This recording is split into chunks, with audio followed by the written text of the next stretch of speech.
Hello friends, કેમ છો? બધા મજામાં જ છો ને? તમે જોઈ રહ્યા છો કે હવે ઉત્તરાયણ એક્ઝેક્ટ મહિનો જ બાકી છે ને અમે અત્યારથી ધાબે ચડી ગયા છીએ. નોકરીવાળાને એક જ દિવસની રજા મળતી હોય, રવિવારની રજા મળતી હોય ને એમાં બી સાંજે ઉત્તરાયણ આવવાની તૈયારી હોય ને સાંજ પડી નહીં ને ધાબે ચડ્યા નહીં.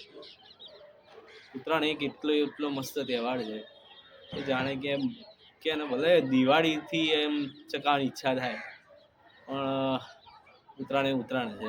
દિવાળીથી ધાબે ચડી જતા હોય, નાના છોકરાઓ બધા ચડી જતા હોય, પણ હવે નોકરીવાળા માણસ શું કરે, એક રવિવાર મળતો હોય રવિવારે માંડ કલાક ચકાવવા ચડે, જેમ કે હું ને તમે બી હશો જ. અત્યારે 15-20 મિનિટ ચકાવવા મળે સાંજે, બીજું શું, આપણે ઘરની જવાબદારી બી હોય, બધું હોય. તહેવારનો તો હજી બાકી છે મહિનો.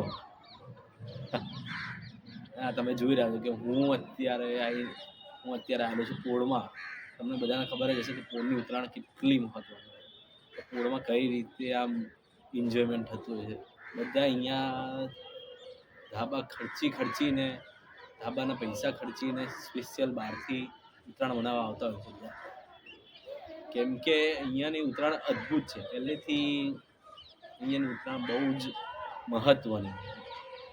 એ પોળની ઉત્તરાયણ, ભલે તમે તમારા સિટીમાં હશો, પણ તમે ગમે ત્યાં રહેતા હશો, પણ તમે પોળમાં એકવાર આવશો ને, એની ઉત્તરાયણ જ કંઈ અલગ નહીં છે.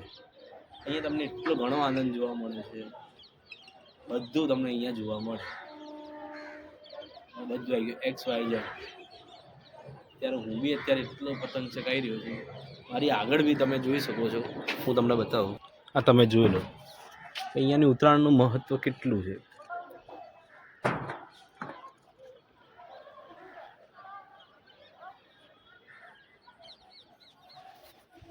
તમે જોયું કે અહીંયા ઉત્તરાયણ બધા કઈ રીતે કરે છે. ઉત્તરાયણ તો આવી નથી, પણ તો બી બધા છોકરાઓ ઓલરેડી ઓલમોસ્ટ નાના છોકરાઓથી લઈને મોટા ધાબે છે. અત્યારે